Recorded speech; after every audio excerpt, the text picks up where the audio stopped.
Boa noite a todos, sejam bem-vindos a mais um estudo do Grupo Espírita Servo de Jesus. Boa noite, Marcelo, tudo bem? Boa noite, tudo jóia, Luciana. Um grande prazer poder estar aqui hoje de noite com vocês. Prazer é todo nosso. Nós vamos fazer uma leitura inicial de harmonização, enquanto o pessoal vai chegando aí para o nosso estudo da noite, né? Obsessor e Obsediado. Eu estou aqui com o livro Pão Nosso, de Francisco Canto Xavier, e a lição da noite é a de número 122. Pecado e pecador. Amado, não sigais ao mal, mas o bem. Quem faz o bem é de Deus, mas quem faz o mal não tem visto a Deus. A sociedade humana não deveria operar a divisão de si própria, como sendo um campo em que se separam bons e maus, mas sim viver qual grande família em que se integram os espíritos que começam a compreender o Pai e os que ainda não conseguiram pressenti-lo. Claro que as palavras maldade e perversidade ainda comparecerão por vastíssimos anos no dicionário terrestre, definindo certas atitudes mentais inferiores. Todavia, é forçoso convir que a questão do mal vai obtendo novas interpretações na inteligência humana. O evangelista apresenta conceito justo. João não nos diz que o perverso está exilado de nosso Pai, nem que se conserva ausente da criação, apenas afirma que não tem visto a Deus. Isto não significa que devemos cruzar os braços ante as ervas venenosas e zonas pestilenciais do caminho.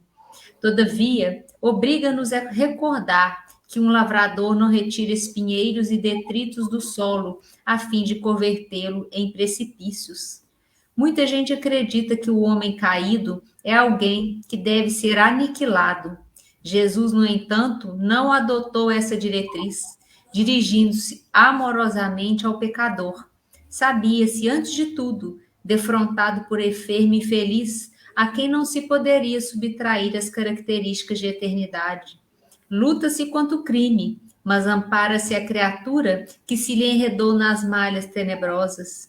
O mestre indicou o combate constante contra o mal. Contudo, aguarda a fraternidade legítima entre os homens, por marco sublime do reino celeste.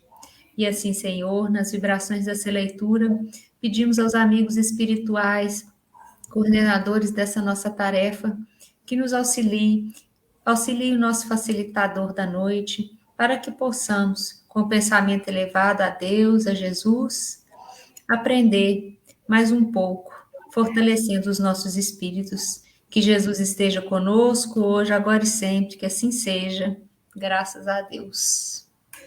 Vamos lá, Marcelo? Vamos sim. Eu vou te colocar o slide aqui. Se precisar, com alguma questão de pergunta, eu entro aqui e passo para você, tá bom? Tá ótimo. Muito obrigado, Luciana. Bom, boa noite a todos que nos acompanham aqui. É muito bom poder vir conversar com vocês, refletir um pouco sobre o Evangelho do Cristo, sobre os ensinamentos da doutrina, porque ao conversar, ao refletir aqui junto com vocês sobre tudo isso, o primeiro que traz à mente a necessidade da transformação moral para lidar principalmente com as questões que nós vamos conversar hoje à noite com vocês, sou eu. Essa relação obsessor e obsidiado é uma relação que nós vamos tentar analisar hoje aqui com o auxílio de Emmanuel, com o auxílio da codificação, da espiritualidade que trabalha junto a Kardec e o Evangelho do Cristo. Nós vamos tentar buscar dessas referências seguras, orientações para que a gente possa entender qual é o nosso papel e de que forma podemos conduzir as nossas ações, os nossos pensamentos, os nossos sentimentos no sentido de lidarmos com essa realidade que é uma realidade que faz parte de espíritos imperfeitos como nós e que a gente precisa, então, utilizá-la como ferramenta de evolução, ferramenta de crescimento. E aí, para a gente poder entender o que compete a cada um de nós, o que a gente precisa observar.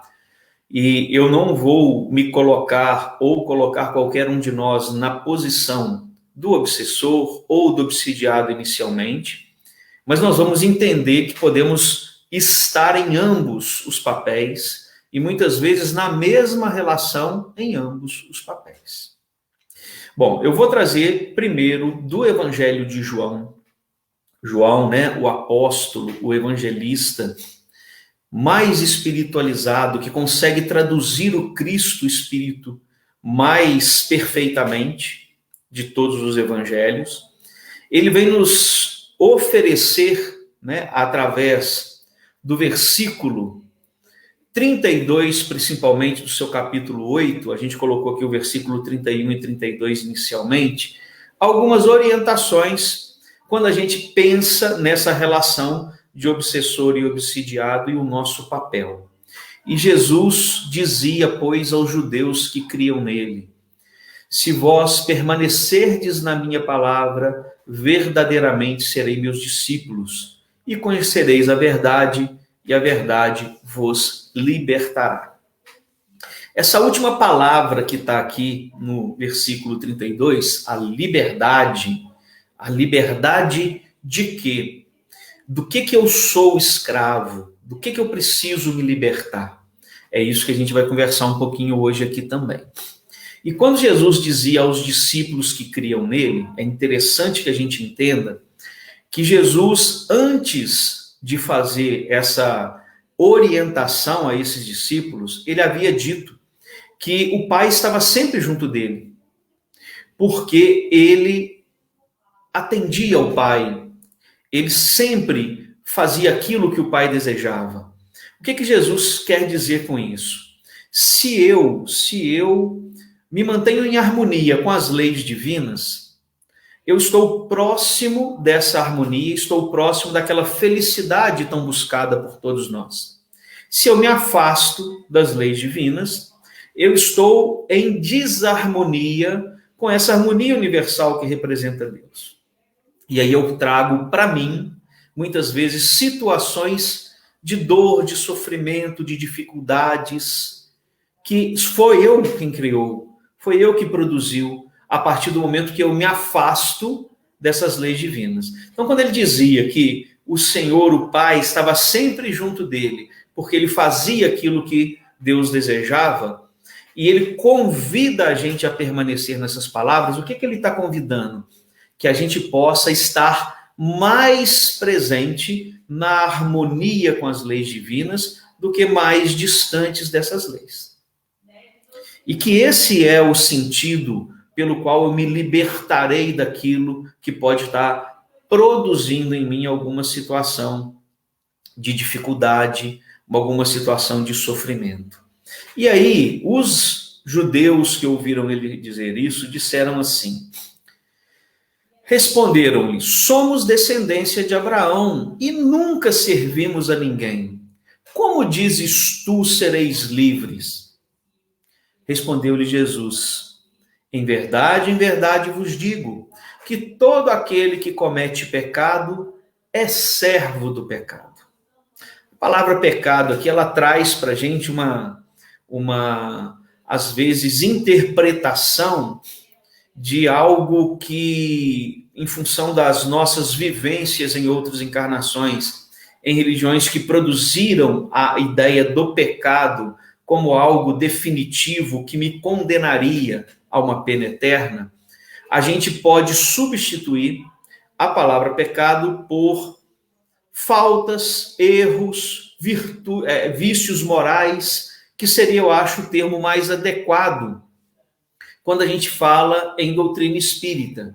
O pecado são aqueles vícios morais que nós ainda possuímos e que acabam nos aprisionando, nos tornando escravos desses vícios morais. Porque o povo judeu pensou que Jesus estava falando que eles eram escravos no sentido material, que eles estavam submetidos ao cárcere por algum povo, algum outro povo. E, na realidade, Jesus dizia que são os seus vícios morais, aquilo que os afasta das leis de Deus, da harmonia, é que produzem neles essa escravidão, essa falta de liberdade que vai preencher, né? Se ela existir, essa liberdade, vai mantê-los de forma plena, presentes, próximos a Deus. E por que eu trouxe essa passagem, se nós estamos falando de obsessor e obsidiado? Porque o texto que foi extraído do Consolador, para ser colocado no cartaz de divulgação dessas nossas reflexões, fala desses vícios morais. E eu achei muito bem colocado ali, bem aplicado ao tema, o texto que foi escolhido do Consolador, que é esse daqui. Há obsessores terríveis do homem, denominados orgulho, vaidade, preguiça, avareza, ignorância ou má vontade. E convém examinar se não se é vítima dessas energias perversoras que muitas vezes habitam o coração da criatura, enceguecendo-a para a compreensão da luz de Deus. E aí aqui a gente está falando de um processo, né? Já que a gente está falando de obsessor e obsediado, de auto-obsessão. Eu me saboto. Eu, ao produzir em mim, ou eu, ao nutrir em mim todos esses vícios morais que aqui foram colocados, o orgulho, a vaidade, a preguiça, a avareza, a ignorância, a má vontade, a gente pode ir estendendo vários vícios morais que ainda nos afligem. Emmanuel registra ali um grupo representativo, né? O próprio Kardec diz que o egoísmo é o pai de todos os vícios morais. E aí a gente começa a compreender que esses são os pecados, os vícios morais que nos aprisionam e que produzem em nós esse afastamento dessa harmonia que as leis divinas nos permitiriam.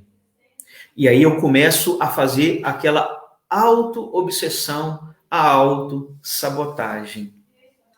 Então, o texto do Evangelho que a gente trouxe embasa muito bem o texto que foi utilizado como referência para as nossas reflexões, o nosso estudo de hoje. Agora, Marcelo, de que maneira que eu me livro desses vícios morais?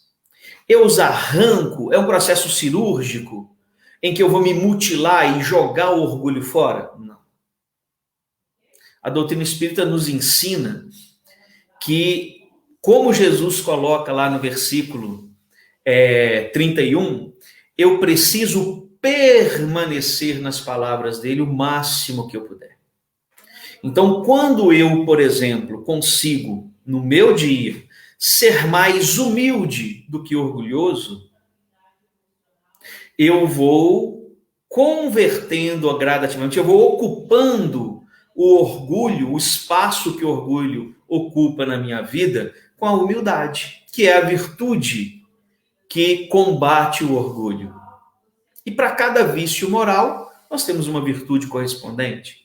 Então, à medida que eu vou permanecendo de forma mais harmoniosa, exercendo em vários níveis de complexidade, na ação, no pensamento, no sentimento, as virtudes, eu vou me transformando moralmente. Eu não faço uma reforma no sentido de arrancar de mim o vício moral, mas eu transformo em virtude, à medida que a gente vai ocupando gradativamente os espaços desses vícios morais. E não sou eu quem digo isso, que compete a nós esse processo de desobsessão ou de autodesobsessão. Se eu me obsedio, quando permito que esses vícios morais aconteçam, eu posso me libertar quando eu vou exercendo ou eu vou exercitando as virtudes no lugar dos vícios morais. Quem diz isso para a gente é o Espírito de Verdade no capítulo 6 do Evangelho segundo o Espiritismo, o Cristo Consolador. ele nos diz assim: estou convosco e meu apóstolo vos instrui, dizendo de Kardec, né? Bebei na fonte viva do amor e preparai-vos cativos da vida, ou seja, encarnados, a lançar-vos um dia livres e alegres, olha, libertos, com a felicidade conquistada, no seio daquele que vos criou fracos para vos tornar perfectíveis, que é Deus, e que quer modeleis vós mesmos a vossa maleável argila, a fim de serdes os artífices da vossa imortalidade. Então, o processo em que eu consigo me libertar de todos esses vícios morais que produzem em mim um processo chamado de auto-obsessão, nós nem estamos falando da influência de um outro espírito sobre nós. Esse processo, ele vai obviamente ser o processo de terapia para essa segunda possibilidade, que é do obsessor não ser eu mesmo. Eu não ser aquele que, como eu mesmo disse, vou me auto-sabotar. E a gente sabe que a gente está interagindo uns com os outros, encarnados e desencarnados, constantemente. Encarnados com encarnados, desencarnados com desencarnados e desencarnados com encarnados. Através do pensamento, nós nos comunicamos. Algumas pessoas, mesmo encarnadas, desenvolvem, através da telepatia, a capacidade de se comunicar com outro encarnado à distância. Algumas pessoas conseguem, de maneira ostensiva, se comunicar com espíritos desencarnados. Aí não é mais telepatia, é mediunidade. E como Kardec mesmo disse, no livro dos médiuns, todos somos médiuns. Raros são os que não possuem a faculdade. E aí ele está falando da forma sutil, daquela forma em que eu posso ser inspirado, intuído, eu posso receber também alguns tipos de informações que não são tão boas, de espíritos desencarnados. Mas é importante que a gente entenda que eu não sou só influenciado pelos desencarnados. O pensamento de um outro encarnado me influencia, assim como eu influencio aos encarnados e aos desencarnados. Meu pensamento é criador. Então, essa posição de obsessor e obsidiado é muito relativa. Em algumas situações, eu, Marcelo, posso estar sendo influenciado de forma negativa por alguém. Então, eu sou o obsidiado no momento. Mas quando faço eu isso, eu sou o obsessor. Estando encarnado ou desencarnado, essa relação, ela é múltipla.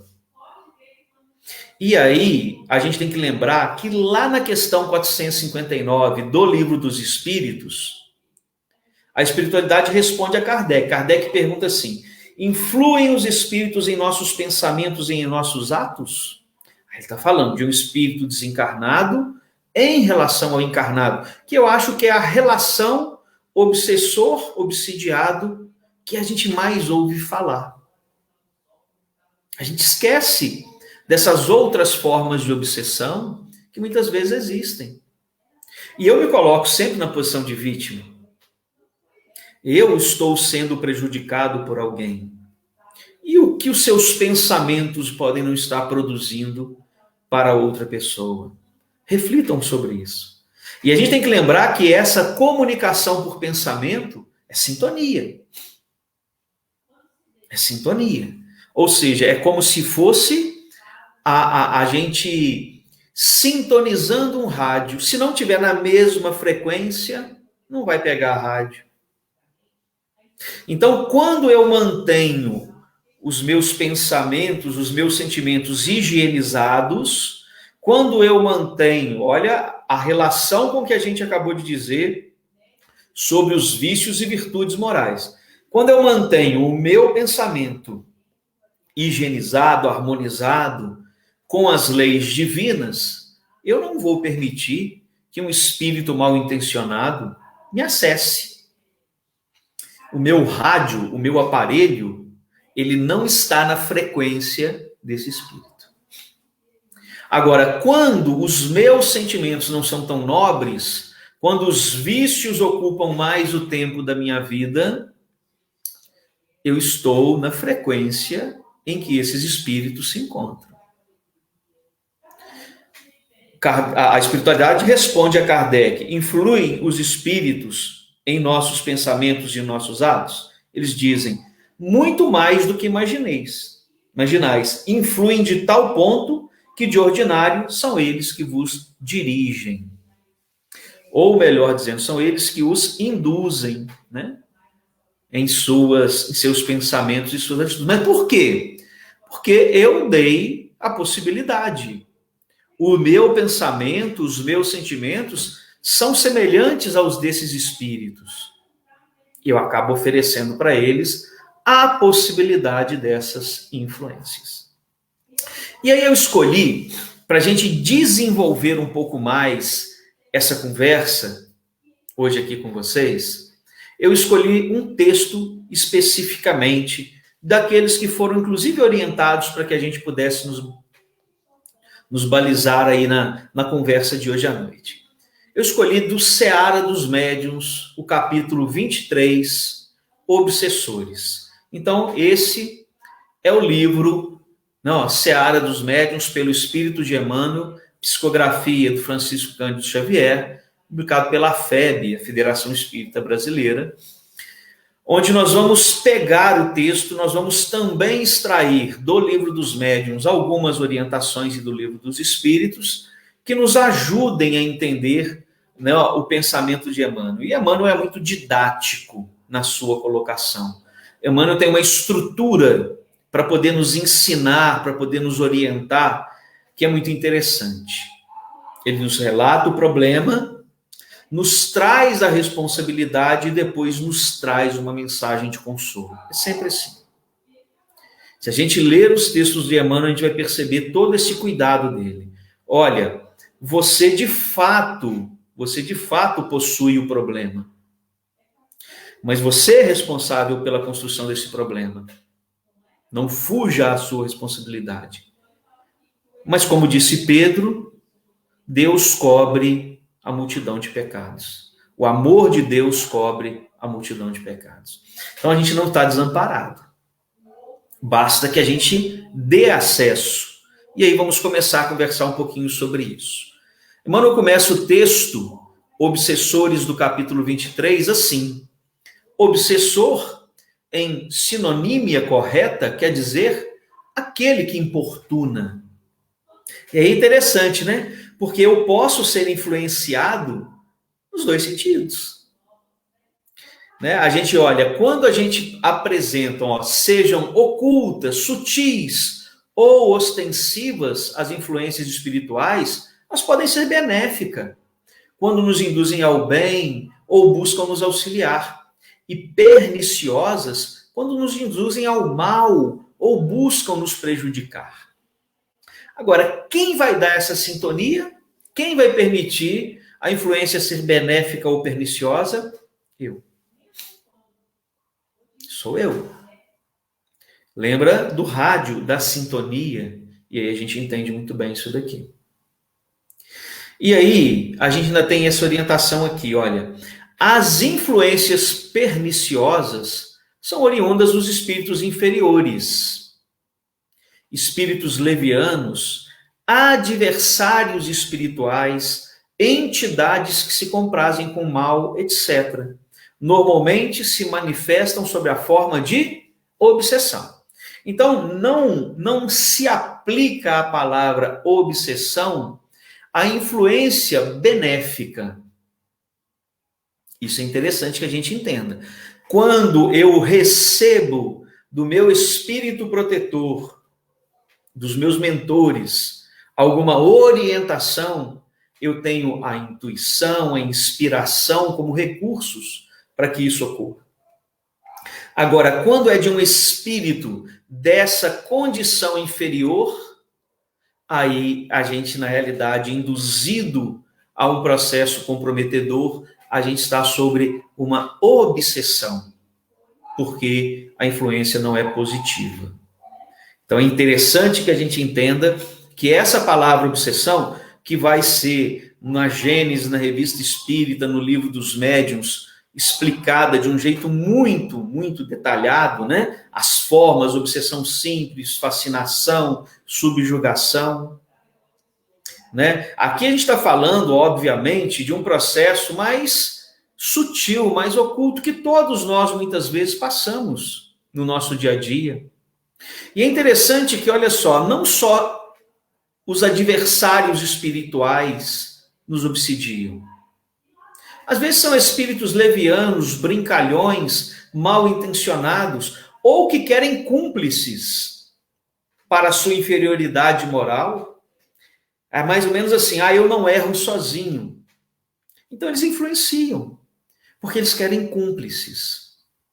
Emmanuel vai tratar em alguns momentos do texto, principalmente desses adversários espirituais, que são aqueles nossos compromissos adquiridos em vidas anteriores e que nos perseguem estando desencarnados ou encarnados, querendo nos prejudicar, querendo causar algum tipo de desconforto na nossa ação no bem. Então, a principal função desses adversários espirituais é não permitir que eu progrida. Né? E aí, assim, é interessante que a gente converse de que maneira eu posso, sendo, vamos dizer, a vítima do processo, naquele momento, estou sendo influenciado, de que maneira que eu posso produzir algo que auxilie a esse espírito entender que nem eu e nem ele estamos aproveitando a oportunidade de crescimento.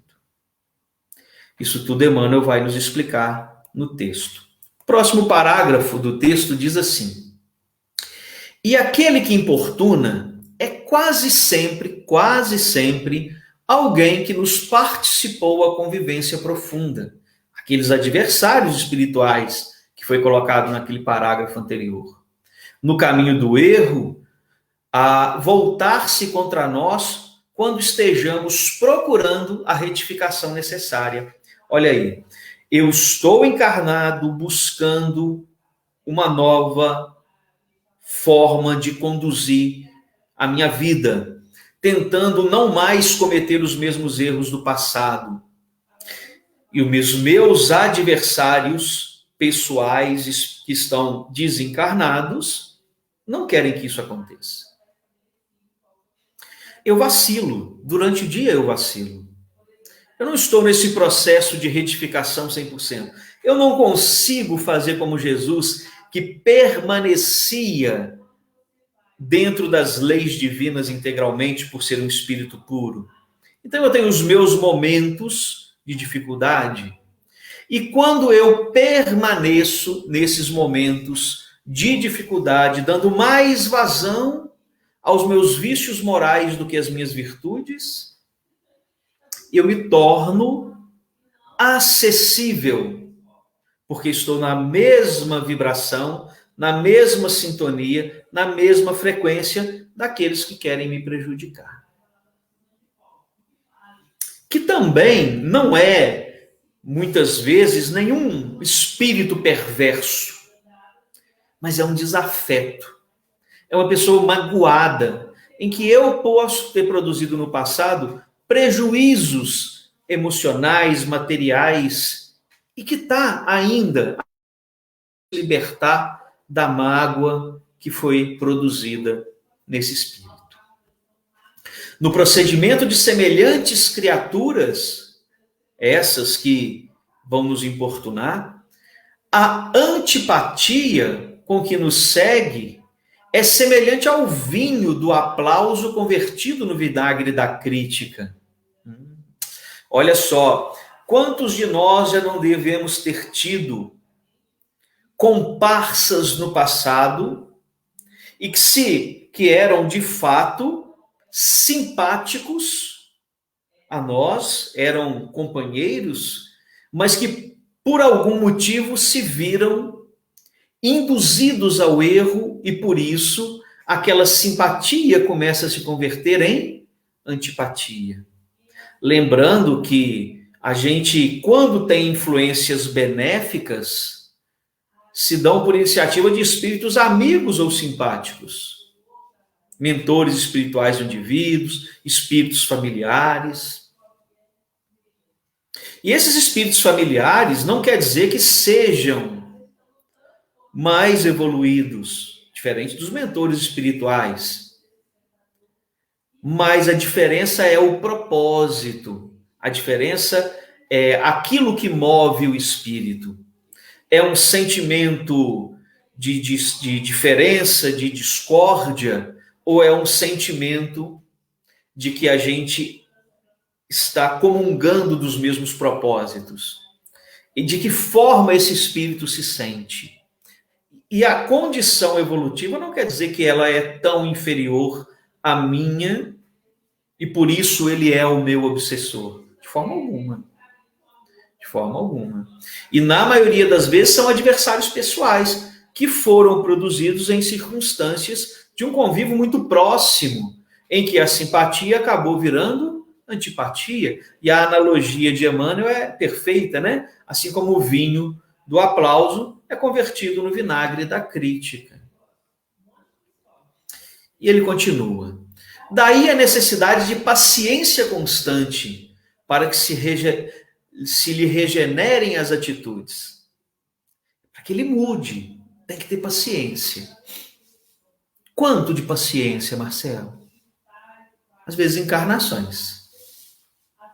Às vezes, para você poder mostrar para aquele irmão que te persegue, porque se sentiu em algum momento traído, para você mostrar que você se transformou moralmente e que não faz sentido que esse processo aconteça, pode demorar encarnações.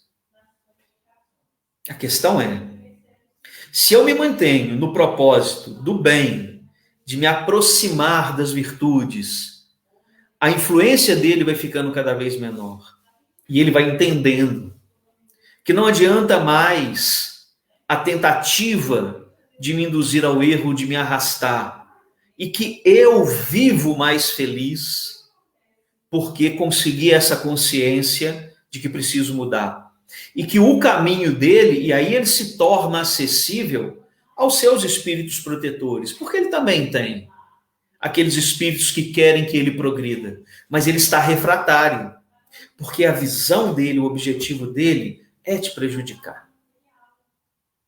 E aí o que acontece? Esses espíritos que querem auxiliá-lo não conseguem acessar.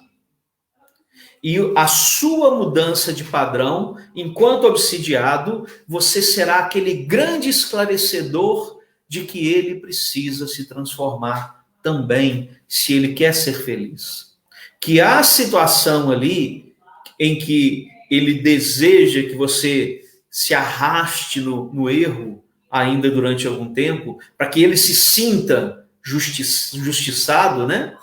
É uma situação equivocada, é uma justiça equivocada, não é a justiça de Deus. Continuemos. Agora essa daqui é para a gente refletir. Considerando desse modo que o presente continua no pretérito, encontramos obsessores reencarnados na experiência mais íntima. Às vezes o obsessor encarna, porque é a maneira que ele tem de tentar desenvolver alguma forma de amor por mim. Muitas vezes estão rotulados com belos nomes. Vestem roupa carnal, estão encarnados e chamam-se pai ou mãe, esposa ou esposa, filhos ou companheiros familiares na lareira doméstica. Muitas vezes a programação encarnatória nos coloca no mesmo núcleo familiar dos nossos desafetos.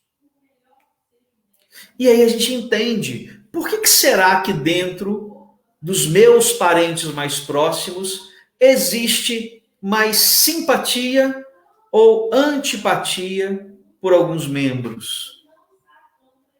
Porque estando no mesmo núcleo familiar, nós somos colocados numa situação em que é mais provável que exercitamos alguma forma de amor.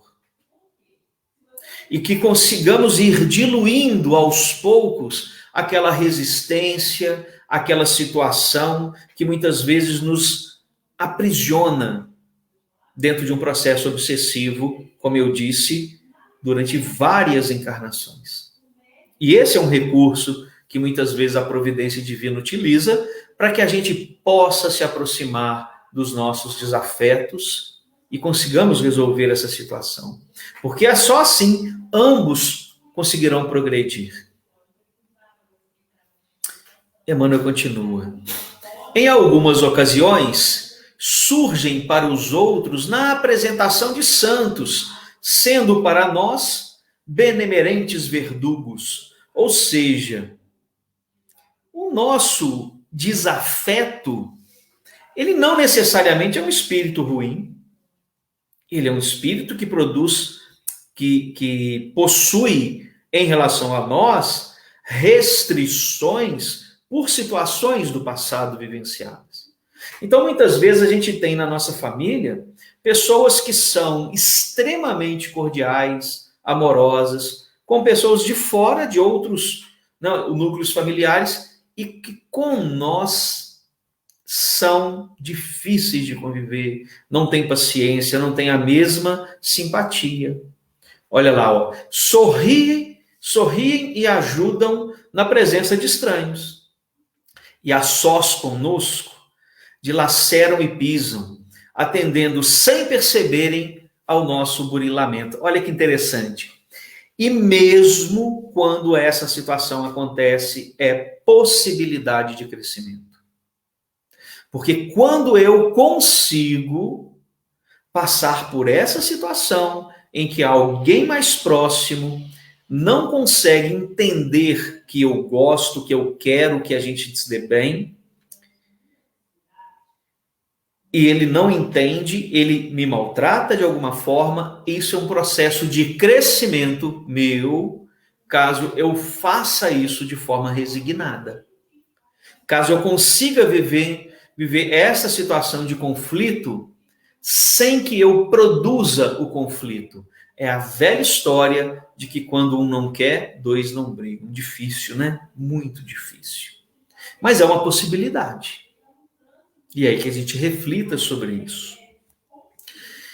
E na mesma pauta, surpreendemos desafetos desencarnados que nos partilham a faixa mental, induzindo-nos à criminalidade em que ainda persistem.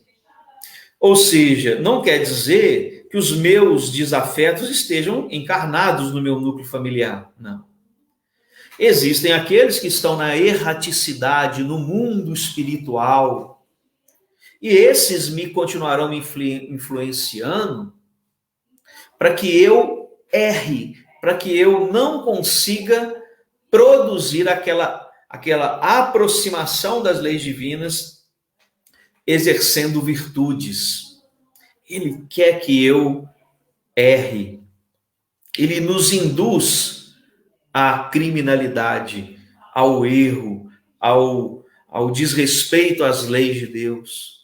Porque isso vai fazer com que ele satisfaça os seus propósitos. Que muitas vezes não é nem o de um prejuízo causado, como eu disse, porque eu tenho uma situação com ele a ser resolvida. Muitas vezes é porque ele simplesmente quer sentir que não está sozinho no erro, e muitos espíritos nos arrastam para o erro nessa situação. Espreitam-nos a estrada, a feição de cúmplices do mal, inconformados com nosso anseio de reajuste, recompondo de 1000 modos diferentes as ciladas de sombras em que venhamos a cair, para reabsorver-lhes a ilusão ou a loucura. Então, a vigilância, a tentativa de permanência dentro de um padrão de sentimentos e pensamentos que nos aproximem das virtudes, é o antídoto. E é o antídoto não só no sentido de que nós não receberemos essas influências quando estamos no anseio do reajuste. Nós não receberemos a influência, como também mostraremos através do nosso exemplo a esses irmãos de que essa é a única forma de conseguirmos ser felizes. E que eles possam ser tocados através do nosso exemplo, através da intercessão dos seus espíritos protetores, a essa mudança de conduta também. Isso acontece, tá, pessoal? Muitos espíritos que estão em situação, inclusive, de obsessão, obsediando alguém, quando são interpelados em uma reunião mediúnica, por que estão fazendo isso? Eles dizem assim, ó, eu já não quero mais, mas ele que está lá encarnado, não me permite deixar de influenciá-lo pelo padrão de pensamento que ele ainda mantém. Então eles dizem, olha, para mim, eu já deixaria ele de lado, mas ele não me deixa. Ele mantém esse vínculo através do pensamento pernicioso comigo, e eu não tenho como deixar de obsediá-lo. Então, olha a relação aí. Quem obsedia quem numa situação como essa? Emmanuel continua. Recebe, pois, os irmãos do desalinho moral de ontem com espírito de paz e de entendimento. É difícil, né? Mas é o caminho. Ou seja, é preciso que alguém comece o processo de reajuste. É preciso que alguém comece esse processo de reaproximação, de reafinização, de sintonia, de simpatia e não de antipatia. Alguém precisa dar o primeiro passo. E normalmente esse primeiro passo vindo de quem naquele momento, naquela circunstância, está sendo a vítima, toca mais ao agressor, àquele que está obsediando. Então é importante que a gente entenda que nos mantendo no sentimento de caridade completo, como Jesus nos ensinou, né, a gente consegue tocar e produzir uma situação diferente. Acusá-los seria o mesmo que alargar-lhes a ulceração com novos golpes. Ou seja, se eu, na realidade, produzo, mesmo que inconscientemente, acusações porque estou sendo obsediado, é mais ou menos assim, é colocar mais lenha na fogueira do processo que gerou esse intercâmbio não saudável entre nós dois. É reavivar aquela dor, aquela ferida aberta que o faz se manter vinculado a mim no sentido do prejuízo. Crivá-los de reprimendas expressaria indução lamentável a que se desmereçam ainda mais. Ou seja, ele também é merecedor de compaixão, de misericórdia, de acolhimento. Por isso que num processo desobsessivo, a gente, com o encarnado, conscientiza através do evangelho, através de passes de tratamento, para que ele mantenha um padrão vibratório que permita a espiritualidade aconselhar aquele irmão que está no erro, porque ele também está em situação de sofrimento. E não cabe a nós o julgamento aqui de quem está com a razão ou quem não está com a razão. Revidar-lhes a crueldade significaria comprometer-nos em culpas maiores. Lembra que eu falei? Tem que partir de alguém nessa relação a mudança de rumo do processo, o parar de acontecer aquele erro ali. Nas obras de Manuel Filomeno de Miranda, a gente vê isso muito acontecendo. Reajustes dolorosos que precisam desse movimento inicial. Então, a gente precisa tomar muito cuidado com a forma com que a gente conduz os nossos pensamentos, os nossos desejos para os nossos desafetos, encarnados ou desencarnados. Lembrando que muitos desses nossos compromissos estão encarnados e muitas vezes no mesmo núcleo familiar. Condená-los é o mesmo que amaldiçoar a nós mesmos, de vez que nos acompanham os passos atraídos pelas nossas imperfeições. E o ato de condenar, o ato de revidar, é manter em nós ainda vícios morais que permitem a sintonia pelas nossas imperfeições. Então, qual seria a forma de maior caridade para com nós e para com ele? Tentarmos manter um padrão de pensamento no bem. Tentar movimentar em nós sentimentos bons. Quando a pessoa está num processo obsessivo tremendo, a orientação que muitas vezes nós fazemos nos tratamentos é: vá visitar um doente, vá visitar uma pessoa em condição de necessidade de amparo, vá colocar o seu coração na miséria do outro, ter misericórdia com o outro. Vá viver a dor do outro, saia do núcleo em que você se encontra, de sentimentos grotescos, e exercite sentir amor pelo próximo. Que isso abrirá a possibilidade de que o seu espírito protetor te acione. Porque enquanto você está naquela prisão do sentimento de que você precisa revidar, você está condenando, você está vivendo essa situação, você está mantendo um vínculo baseado nas suas imperfeições. E aqueles momentos de exercitar sentimentos bons não acontecem. Então, quando na casa espírita nós identificamos que a pessoa se encontra numa situação de obsessão mais profunda, o melhor tratamento é: vá praticar a caridade. Saia dos seus problemas e vai viver o problema do outro no sentido do altruísmo. E aí você consegue acessar ou ter acesso dos espíritos protetores que estão ali prontos a te auxiliar, mas que muitas vezes não têm acesso. Aceita-lhes injúrias e remoques, e maldades, violência e desprezo, de ânimo sereno, silenciando e servindo.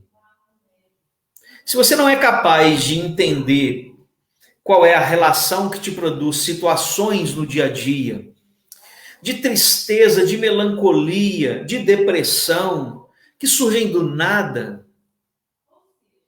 sereno o pensamento. Vai ler coisas boas, ouvir coisas boas. Vá tentar ajudar alguém. Silencia servindo. Mantenha o ânimo sereno. Porque se você se mantiver naquele padrão, você infelizmente vai ter dificuldade de se auxiliar e auxiliar aquele que no momento é o seu algoz. Mas que foi vítima no passado, com certeza, e esse ciclo precisa ser rompido em algum momento. Nem brasa de censura, nem fel de reprovação.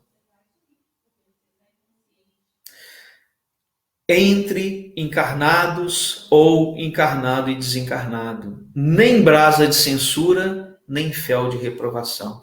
Vivemos uma realidade no nosso país em que isso que aqui Emmanuel orienta que deve ser evitado tem sido a tônica de muitas pessoas, a realidade de muitas pessoas. O que essas pessoas podem esperar de harmonia, de equilíbrio, de serenidade, se elas exercem quase que 24 horas por dia esse tipo de sentimento em função de discordâncias na forma de enxergar determinadas situações? E elas adoecem por conta disso.